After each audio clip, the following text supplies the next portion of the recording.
얼마 전 우리를 들었다 놨다 한 드라마가 하나 있습니다. 다들 보셨나요? 이상한 변호사 우영우. 보셨습니까? 네. 우투더 영투더 우. 네. 예. 네. 시청률 17.5%. 저도 그 17%에 들고 싶었습니다. 하지만 그러지 못했습니다. 그런데 안 보고 말을 할 수는 없어서 순전히 설교를 위해서, 네, 정말입니다. 설교를 위해서 짤이라고 하죠. 드라마를 이렇게 짧게 편집해 놓은 영상을 하나 보았는데요. 그것만 봐도 굉장히 재미있더라고요. 보신 분들은 재미있으셨죠? 네. 어떤 부분이 재미있으셨나요?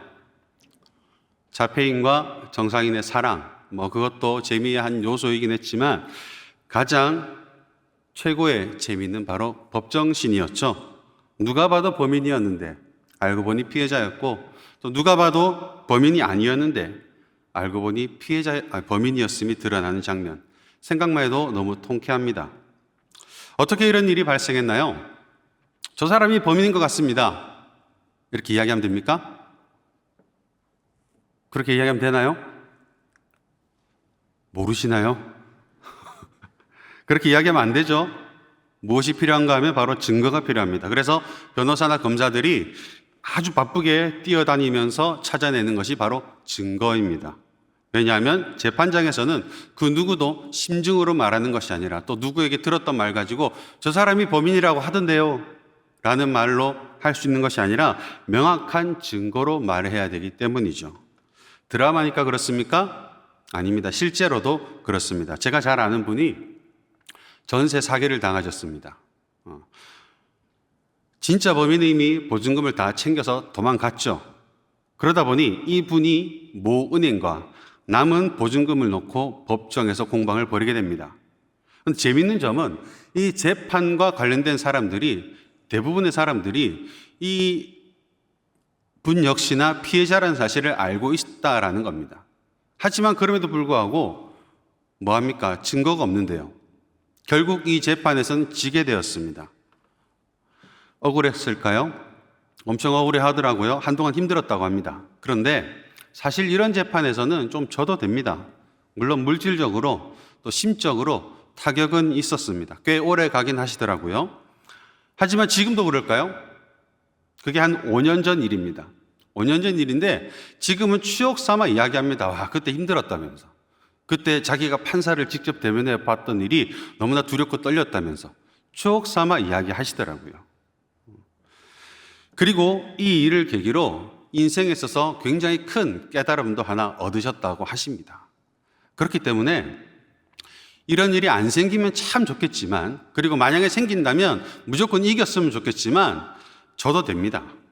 인생이란 큰 관점에서 보면 져도 크게 상관없다라는 것입니다. 하지만 이와는 달리 절대로 지면 안 되는 재판이 있죠. 주어진 결과를 뒤집을 수도 없고 또 회복도 불가능하고 그때 가서 뭔가 깨닫는다 하더라도 아무런 의미가 없는 그런 재판이 있습니다. 그렇기 때문에 반드시 한 번에 승소해야 되는 재판, 우리 인생의 마지막 때 하나님 앞에서 받게 될 재판이죠. 그렇기 때문에 우리는 무엇을 준비해야 합니까? 증거를 준비해야 하는 것입니다. 아마 누군가는 이렇게 말할 수 있습니다. 아니, 믿음으로 구원받는 것이지 증거가 우리를 구원해 줍니까? 맞습니다. 증거로 구원받는 것은 아닙니다. 하지만 야고보 사도는 이런 말을 했죠. 2장 18절에 보면 행함이 없는 내 믿음을 내게 보이라. 나는 행함으로 내 믿음을 내게 보이리라. 앞뒤 문맥을 고려하고 또 저의 표현으로 다시 읽어보자면, 그래, 믿음으로 구원받는 건 맞다. 그런데 내가 믿음이 있다는 걸 뭘로 증명할래? 마지막 재판에서 이런 말씀을 우리가 듣게 된다면 매우 당황스럽겠죠.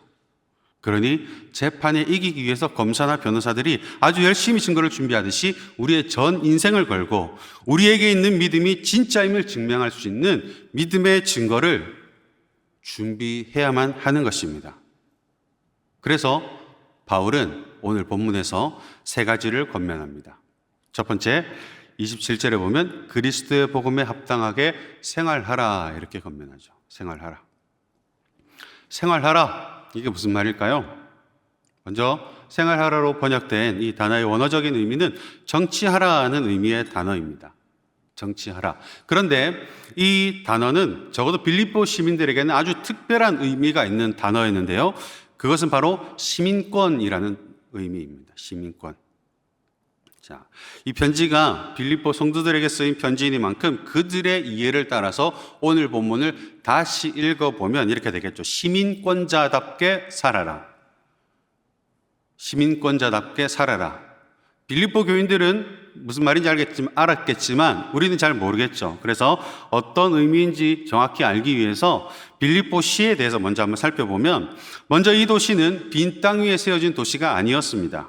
도시가 세워지기 훨씬 전부터 야만 민족들이 살고 있던 땅이었죠. 그런 곳을 BC 358년경에 마게도냐 지역의 왕이었던 필립 2세가 이 부근에 막대한 금이 있다는 이야기를 듣게 됩니다. 그리고 그 금이 욕심이 나서 야만 민족들을 모두 몰아내고 자신의 도시를 건설하게 되죠. 그리고 그 성읍의 이름을 빌립에게 속했다라는 의미에서 빌립보로 명명함으로써 최초의 빌립보시가 형성되어집니다. 하지만 이 도시는 얼마 가지 못합니다. BC 168년경에 빌립보를 포함한 마게도냐 전역이 신흥 로마 제국의 지배 아래에 들어가게 되죠.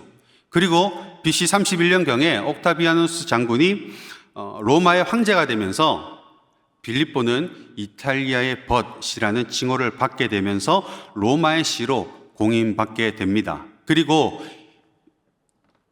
황제는 이 빌립보시를 군사적 요충지로 만들기 위해서 많은 현역 군인들을 포함하여 퇴역 군인들까지 빌립보로 이주시켜서 살게 하였죠. 그리고 이때부터 빌립보는 로마 본토로부터 약 1300km 떨어져 있음에도 불구하고 로마의 법에 따라 정치되었으며 시민들에게는 로마 시민들과 동등한 특권, 즉 상업을 할 수 있는 권리, 로마에서 재판받을 권리, 고문을 당하지 않을 권리, 그리고 무엇보다도 아주 악랄했던 인두세와 토지세 감면이라는 혜택을 누릴 수 있었던 것입니다. 좋았을까요? 좋았겠죠. 엄청 좋은 혜택이거든요. 그런데 마냥 좋기만 한 것은 아니었습니다.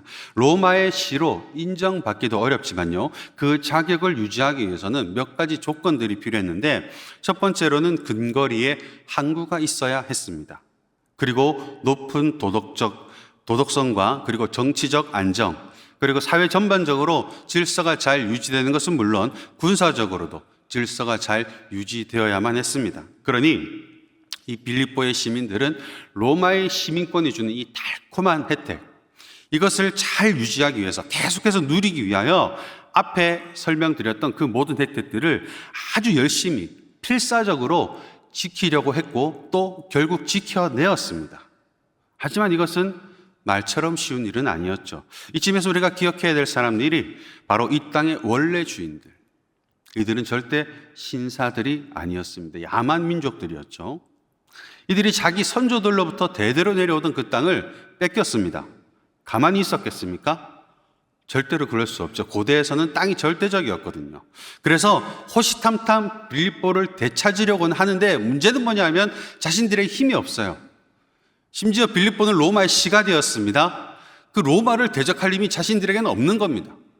하지만 가만히 보고 있자니 배는 아프고 어떻게든 빼앗고 싶고, 그래서 이들이 취했던 방법이 무엇인가 하면 테러죠. 테러. 언제 어디서 일어날지 모르는 국지적인 테러를 계속해서 빌립보에 가합니다. 이런 상황에서 빌립보 시민들은 그들과 맞붙어 싸우면 될까요? 안 될까요? 안 됩니다. 네. 눈 뜨고 주무시는 거 아니죠?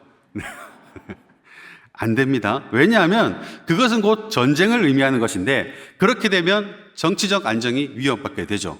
그리고 혹시라도 전투가 길어진다면 시민들의 삶은 어떻게든 타격이 있을 수밖에 없고, 그 타격은 곧바로 도덕적인 부분, 그리고 사회 질서적인 부분에 타격이 생길 수밖에 없고, 이러한 타격들은 결국 빌립보로 하여금 로마의 시민권의 자격을 박탈당하게 할 수 있으니 절대로 전쟁을 할 수는 없는 것이었습니다.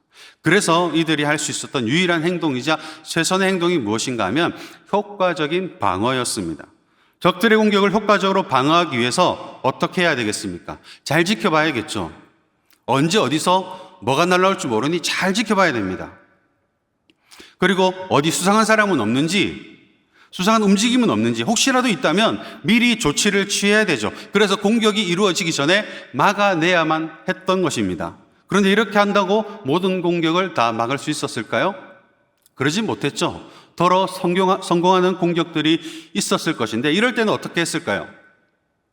피해를 최소화해야겠죠.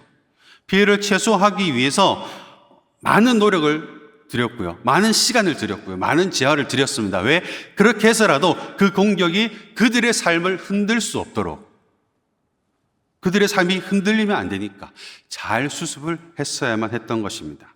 그런데 마침 이 도시는 부유합니다. 재물이 많았어요. 그리고 전투 경험이 풍부한 군인들 또한 많이 있었습니다. 그러니 야만 민족들은 쉬지 않고 공격했습니다. 끊임없이 공격했죠. 하지만 빌립보는 그 모든 공격들을 잘 막아냈었고 또 실패하더라도 뒷수습을 정말 잘 함으로써 그들의 삶은 흔들리지 않을 수 있었고 결국 시민권을 마지막까지 잘 지켜낼 수 있었던 것입니다. 많은 피로감이 느껴지지만 빌립보시의 시민이라면 누구나 이 시민권이라는 말을 듣는 순간 이 모든 일련의 과정들을 떠올릴 수밖에 없었던 것입니다. 그런데 가만 듣고 보니 빌립보 시민들의 상황이 우리와 비슷하다는 것을 혹시 느끼셨습니까? 우리는 이 땅에 살지만 우리의 소속은 이 땅이 아니라 저 멀리 떨어져 있는 하나님의 나라입니다. 즉 하나님 나라의 시민권자들이죠. 그렇기 때문에 육신은 이 땅에 살고 있습니다. 하지만 우리가 따라야 하는 법은 이 땅의 법이 아니라 바로 하나님 나라의 법이죠. 그 법에 의해서 우리는 정치되어야만 하는 것입니다. 그랬을 때 바로 백성이기에 누리는 혜택, 그 달콤한 혜택을 누릴 수 있는 것인데 대표적인 것이 무엇입니까? 바로 십자가의 은혜죠. 그런데 원래부터 우리가 하나님 나라의 백성이었습니까? 아닙니다. 자연인인 상태의 우리는 사단의 영역 아래에 있었습니다. 사단의 지배 아래에 있었죠. 그런 우리 안에 성령님이 오심으로 말미암아 그리스도인이 되었고 사단은 쫓겨났습니다. 사단이 이것을 그냥 둘까요? 절대 그렇지 않죠. 끊임없이 공격합니다. 우리를 넘어뜨리기 위해서, 우리를 흔들기 위해서, 우리에게 주어진 그 믿음을 뽑아내기 위해서 끊임없이 공격합니다. 우리는 그 공격이 어디서 올지 예상하지도 못합니다. 하지만 우리는 그 공격을 잘 방어해서 막아내야만 하는 것입니다. 혹 막지 못했더라도 그 공격에 의해서 심각한 타격이 없도록 후 조치를 잘해서 넘어졌더라도 다시 일어나고 절대로 흔들리지 않도록 다시 서 가야 하는 것입니다. 이것이 천국 시민권을 가진 우리가 살아내야 할 삶의 모습인 것입니다. 그래서 바울은 오늘 본문에 이렇게 말합니다. 복음에 합당하게 생활하라. 다시 말해 너희가 로마 시민권을 유지하기 위해서 그 모든 일들을 감당해내는 것과 마찬가지로 너에게 부여된 천국의 시민권을 지켜내기 위해서 사단의 공격을 잘 막아내는 것이 필요하다. 그렇게 하라는 권면인 것입니다. 쉬울까요? 어렵죠. 우리가 사단을 어떻게 이깁니까? 여러분의 삶을 한번 적나라하게 살펴보십시오. 막아내는 것은 고사하고 왜 넘어졌는지조차 모르고 넘어질 때가 많이 있고요. 이미 넘어져 있음에도 불구하고 넘어진 줄도 모르고 있을 때도 많이 있습니다. 그래서 두 번째로 필요한 것이 바로 협력입니다. 27절 하반절에 보면 이렇게 말합니다. 이는 내가 너희에게 가보나 떠나 있으나 너희가 한 마음으로 서서 한 뜻으로 복음의 신앙을 위하여 협력하라 이렇게 말하죠. 다시 말해 복음에 합당한 시민권자답게 살기 위해서는 적들의 공격, 즉 사단의 끊임없는 공격을 효과적으로 막아내야만 하는데 혼자서는 불가능하다. 그러니 너희가 그 복음을 위하여 서로 협력하되 모두가 한 마음 한 뜻으로 하라는 말씀인 것입니다. 한 마음 한 뜻으로 협력하는 것 굉장히 익숙한 말이고 또 어떻게 하는지 알 것 같은데 또 구체적으로는 알 수 없는 그런 말이 바로 이 말이죠. 하지만 빌립보 교인들에게는 굉장히 선명한 권면이었습니다. 그들의 일을 한번 살펴보겠습니다. 먼저 한 마음과 한 뜻이라는 말을 이해하려면 기마전을 떠올리면 됩니다. 기마전들 많이들 해보셨죠? 우리 다 운동회 세대지 않습니까? 저도 운동회를 경험했었거든요. 운동회 때 기마전을 합니다. 밑에서 2명이 받치고 위에 1명이 올라갑니다. 그래서 상대방의 모자를 뺏건 넘어뜨리건 깃발을 뺏건 그 이후의 방법은 여러 가지인데 중요한 것은 밑에 2명이 받치고 위에 1명이 서 있는다라는 거죠. 이 경기가 이미 시작되었습니다. 한참 경기가 진행 중이죠. 근데 아래에 있는 사람이 위에 있는 사람이 너무 답답합니다. 이렇게 하면 될 것 같은데, 자기 생각에는 이렇게 하면 될 것 같은데 그렇게 안 움직여요. 너무 답답한 거죠. 그런 나머지 아래에서 빠져나옵니다. 그러면서 이렇게 말하죠. 아, 답답하네. 나와봐, 내가 이렇게 해볼게. 라는 순간 어떻게 됩니까? 끝났죠, 이미. 패배. 다시 할 수 있는 것이 아니라 패배로 끝나버립니다. 기마전에서 제일 중요한 것이 무엇입니까? 이 3명이 잘 연합하여 끝까지 버티는 겁니다. 그러니 마음에 들든 들지 않든 경기가 이미 시작되었으면 어떻게 해야 될까요? 서로 조금씩 양보하고 용납하고 품어주면서 어떻게든 끝까지 함께 서 있어야 하는 것입니다. 이게 무너지는 순간 끝입니다. 그리고 이것이 바로 우리의 대적 사단이 우리에게 바라는 것입니다. 그러니 어떻게든 서로 붙어서 같은 마음과 같은 뜻으로 움직일 수 있게 하라는 권면이 바로 한 마음과 한 뜻이죠. 그리고 그렇게 함으로써 서로 협력하라, 협력해내어라 이렇게 말씀하고 있는데요. 이 말을 이해하기 위해서 아주 짧습니다. 짧은 영상 하나를 보도록 하겠습니다.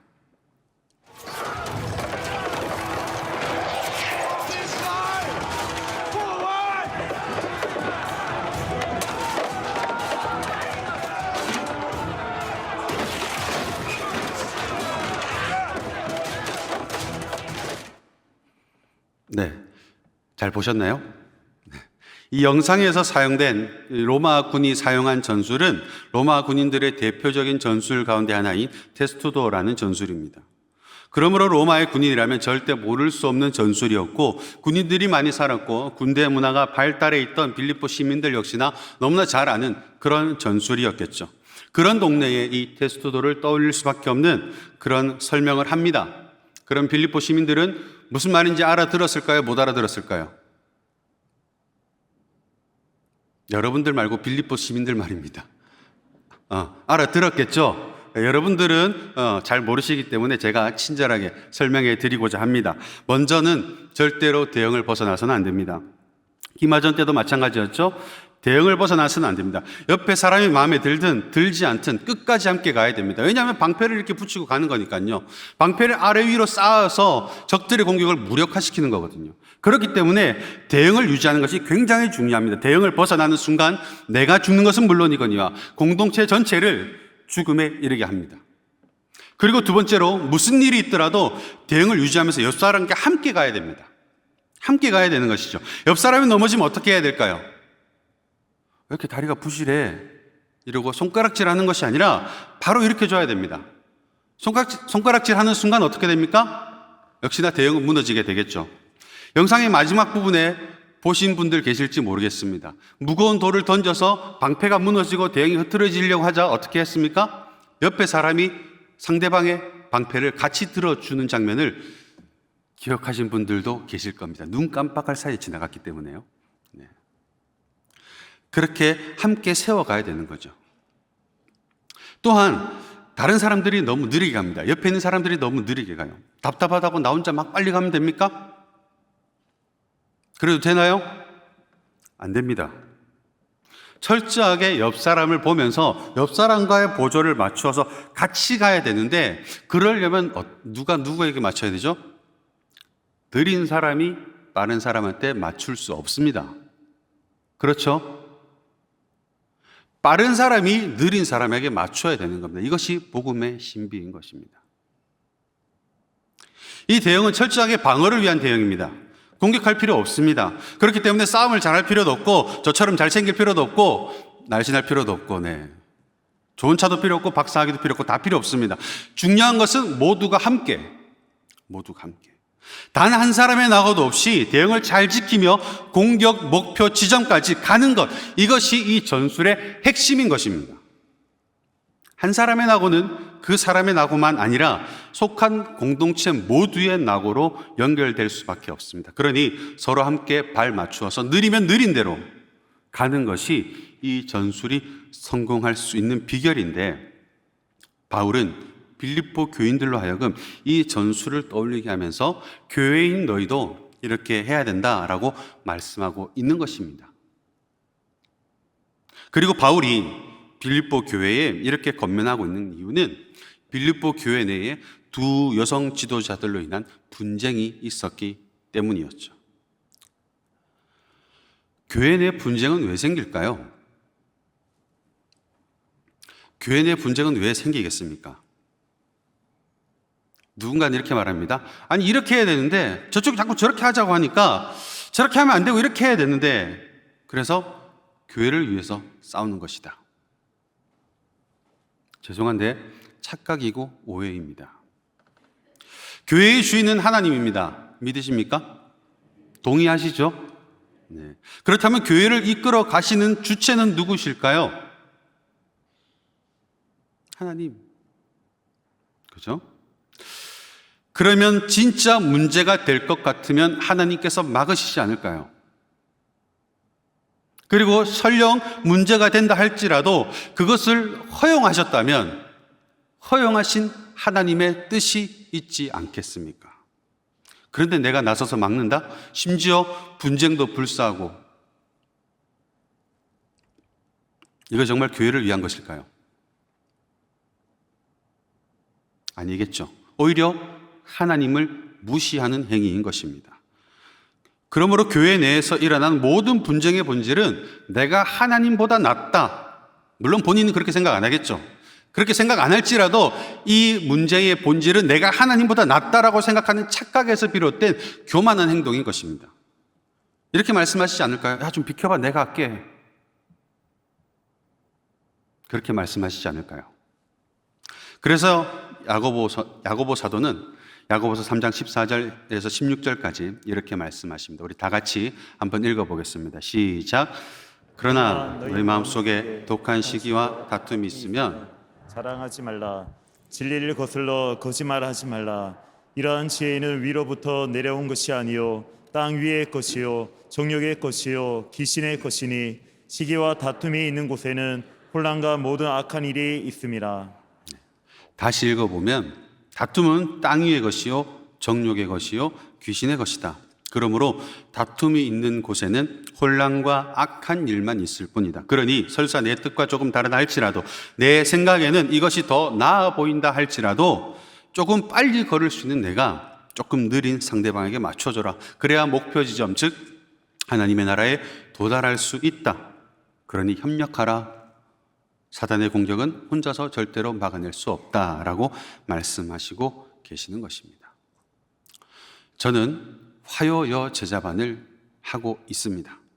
처음에는요, 와, 너무 좋더라고요. 뜻을 잘 이해하셔야 됩니다. 너무 좋았습니다. 기가 막히더라고요. 네. 그런데 지금은 진짜로 너무 좋습니다. 물론 사소한 문제들도 있었죠. 그 문제들이 약으로 작용을 했고요. 그런 과정들을 통해서 서로가 서로를 이해하고 품어줌이 생기더라고요. 그 결과 처음에는 저녁 9시만 되면 불안했습니다. 빨리 맞춰드려야 되는데. 지금은요, 11시 전에 마치면 제가 불안합니다. 혼날까 봐. 매번 11시가 넘어서 마칩니다. 근데 마쳐도 집에 안 가시더라고요. 주차장에 모여서 한참을 또 이야기하다가 가십니다. 너무 분위기가 좋습니다. 자랑 같죠? 자랑입니다. 굉장히 분위기가 좋으세요. 그래서 제가 늘 하는 말이 뭐냐면, 이 모임은 정말 끝까지 가져가시라고. 계속해서 신앙생활을 하는 내내 이 모임은 절대로 해체하지 마시라고 제가 늘 권면을 드립니다. 제가 보고 있으면 아주 흐뭇하고 뿌듯합니다. 잘 협력하시기 바랍니다. 동의하지 않으시나요? 네, 남의 제자반 이야기라서 배가 아프신가요? 잘 협력하시기 바랍니다. 네, 빨리 가는 것이 중요한 것이 아니라 같이 가는 것이 중요한 것입니다. 그러니 서로 보조를 잘 맞추어서 잘 협력하여서 적들의 공격에 흔들리거나 넘어지지 않고 마지막 우리가 도달해야 할 그 지점까지 도달해내시는 성도님들 되시기를 주님의 이름으로 소원합니다. 아멘. 끝난 것 같지만 그렇지 않습니다. 마지막 세 번째로 필요한 것이 두려워하지 않는 것입니다. 28절 상반절 우리 다 같이 함께 봉독하겠습니다. 시작. 무슨 일에든지 대적하는 자들 때문에 두려워하지 아니하니 이 일을 듣고자 함이라. 아멘. 자, 이해를 돕기 위해서 우리가 아까 잠깐 봤던 그 영상을 한번 생각해 봅시다. 이 전술에서 중요한 것은 마지막까지 함께 가는 것이라고 했습니다. 그리고 그렇게만 된다면 이 전술은 성공하게 되죠. 그러니 적들의 입장에서는 어떻게든 이 전술을, 이 대응을 무너뜨리려고 공격합니다. 끊임없이 화살을 쏘고요, 창으로 찌르고요, 불을 던지고요, 칼로 베려고 합니다. 방패에 다 막히는 것을 알면서도 계속해서 공격합니다. 왜 그럴까요? 왜 그럴까요? 그렇게 해서라도 흔들어 놓기 위해서죠. 흔들어 놓기 위해서. 한 사람이라도 그 공격으로 두려운 마음을 품을 수만 있다면, 그리고 그 두려운 마음으로 도망이라도 쳐준다면 그 틈으로 이 대응을 무너뜨릴 수 있고 결국 자신들이 승리할 수 있기 때문에. 그래서 바울은 두려워하지 말라라고 권면하고 있는 것인데, 사실 두려워할 이유가 있을까요, 여러분? 우리가 두려워할 이유가 있겠습니까? 전혀 없습니다. 빌립보의 상황을 다시 한번 생각해 보겠습니다. 야만 민족들의 테러가 감지되었습니다. 저쪽에서 테러가 있을 거라는 첩보가 들어왔어요. 그러면 빌립보시는 어떻게 하죠? 그 테러에 대응하기 위해서 사람들이 나가고 군사들이 나가고 할 겁니다. 준비를 막 하겠죠. 그런데 그런 과정들이 두려운 마음에서 하겠습니까? 테러의 공격을 막기 위해서 나가면서 두려워하면서 나갈까요? 아니죠. 두려워하면서 나간 사람은 없었을 겁니다. 귀찮은 거죠. 저것들 또 왔어 이러면서 그렇게 나가죠. 두려움의 대상이 아닌 겁니다. 왜냐하면 이미 승리하였기 때문에. 이미 자신들이 승자거든요. 빌립보 그 야만 민족들은 찌질이들입니다. 그들이 공격해봐야 달라지는 건 아무것도 없습니다. 그러니 두려워할 이유가 없는 겁니다. 그래서 바울도 보면 1장 13절에 형제들아 내가 당한 일이 도리어 복음 전파의 진전이 되었다. 14절에 보면 나의 매임으로 말미암아 하나님의 말씀을 더욱 담대하게 전하게 되었다. 18절에도 보면 거칠애로 하나 참으로 하나 무슨 방도라든지 전파되는 것은 그리스도니 이로써 나는 기뻐하고 또한 기뻐한다. 무슨 말인가 하면 바울은 그의 사역 기간 내내 끊임없는 공격이 있었습니다. 그 공격들을 대하는 바울의 심정은 기쁘다는 거죠. 기쁘다. 왜냐하면 그 모든 과정들을 통해서 전파되는 것은 오직 그리스도였기 때문에 어차피 그들의 공격으로는 바울 자신의 구원을 어찌할 수 없다는 것을 분명히 알고 있었습니다. 그런데 그 공격으로 오히려 그리스도가 전파됩니다. 그러니 바울은 그 공격을 전혀 두려워할 이유가 없는 거죠. 괴로움도 느낄 필요가 없는 거죠. 물론 아프긴 했겠죠. 하지만 기뻐할 수 있었던 것입니다. 왜? 이미 이겼기 때문에.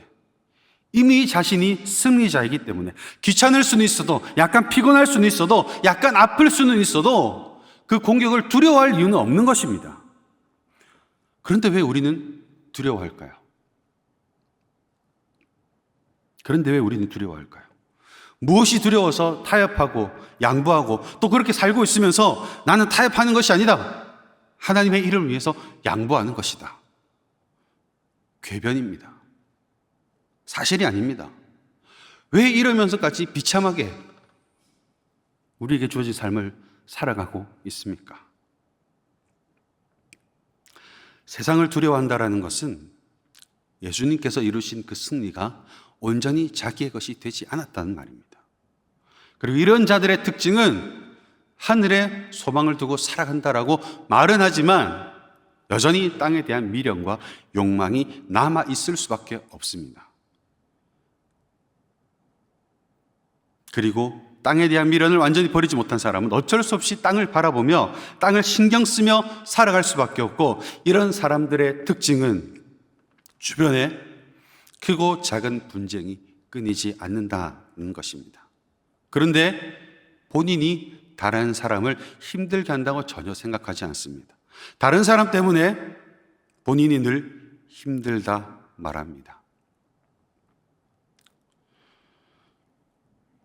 혹시 내가 그런 사람은 아닙니까? 하나님은 이미 우리를 당신의 백성으로 인쳐 주셨습니다. 믿으십니까? 그러므로 우리는 세상 가운데 살아가지만 세상에 속한 자들은 아닙니다. 그렇기 때문에 세상은 우리를 공격합니다. 끊임없이 공격합니다. 공격할 수밖에 없습니다. 29절과 30절을 우리 다 같이 한번 읽어보도록 하겠습니다. 시작. 그리스도를 위하여 너희에게 은혜를 주신 것은 다만 그를 믿을 뿐 아니라 또한 그를 위하여 고난도 받게 하려 하심이라. 너희에게도 그와 같은 싸움이 있으니. 아멘. 무슨 말입니까? 너에게 은혜를 주신 이유는 믿음이라는 혜택을 잘 유지하게 하기 위함뿐만이 아니라 고난도 잘 이겨내도록 하기 위하여 주셨다는 말씀입니다. 다시 말해 믿음과 고난은 세트다. 그렇기 때문에 같이 찾아올 수밖에 없는 것이고, 그렇기 때문에 고난이 두려워 피하는 순간 믿음 역시나 우리를 피해갈 수밖에 없다는 말씀인 것입니다. 하나님께서는 이미 우리에게 승리를 주셨습니다. 그렇기 때문에 우리는 이미 승리한 자들입니다. 그러니 대적들의 공격에, 세상의 공격에 흔들리지 말고 굳건히 서서 복음에 합당한 삶을 살아내시는 성도님들 되시기를 주님의 이름으로 소원합니다. 말씀을 맺겠습니다. 빌립보는 로마의 본토로부터 무려 1300km나 떨어져 있었습니다. 완전히 먼 도시죠. 전혀 상관없는 도시입니다. 하지만 그들은 로마에 소속된 도시였기에 그곳은 로마의 법에 따라 정치되었습니다. 그리고 로마의 시민만이 누릴 수 있는 아주 특별한 혜택을 누리며 살아갔습니다. 그리고 그 혜택을 잃지 않기 위해서 야만 민족들의 공격을 두려워하는 것이 아니라 도리어 한 마음과 한 뜻으로 서로 협력하여 아주 효과적으로 방어함으로 인하여 그들은 그들의 시민권을 잘 지켜내었습니다. 마찬가지로 우리 역시나 하나님 나라의 소속이지만 이 땅에서 살아갑니다. 그러므로 우리는 이 땅의 법을 따라 살아가는 것이 아니라 하나님 나라의 법을 따르며 하나님 나라의 백성으로서의 혜택, 즉 십자가의 은혜를 날마다 누리며 살아가게 됐는데, 정말로 이것이 혜택으로 여겨진다면, 이것이 정말로 꿀같이 달콤한 혜택으로 여겨진다면 어떻게 살아가게 되겠습니까? 이것을 지켜내기 위해서 발버둥 치겠죠. 세상의 공격이 두려워 피하는 것이 아니라 하나님께서 붙여주신 공동체와 함께 한 마음 한 뜻으로 잘 지켜내겠죠. 목숨 걸고 지켜낼 겁니다. 왜? 목숨보다 더 소중한 은혜이기 때문에. 세상은 우리를 공격합니다. 그렇게 할 수밖에 없고 그렇게 하는 것이 정상이고, 그렇기 때문에 삶 가운데 고난이 없다면 우리의 믿음을 의심해 봐야 될 정도로 고통과 고난과 믿음은 함께 오는 것입니다. 그러므로 그 공격을 두려워하는 것이 아니라 하나님께서 한 교회로 불러주신 이 공동체에서, 공동체 안에서 한 마음과 한 뜻으로 서로 협력하여서 잘 이겨내므로 말미암아 이 땅에 살아가는 동안 그 혜택을 누리는 것은 물론이거니와 마지막 재판 때 하나님, 내가 내 시민권을 이렇게 당당하게 지켰습니다라고 외칠 수 있는, 그 증거를 내밀 수 있는 성도인들 되시기를 주님의 이름으로 소원합니다. 아멘.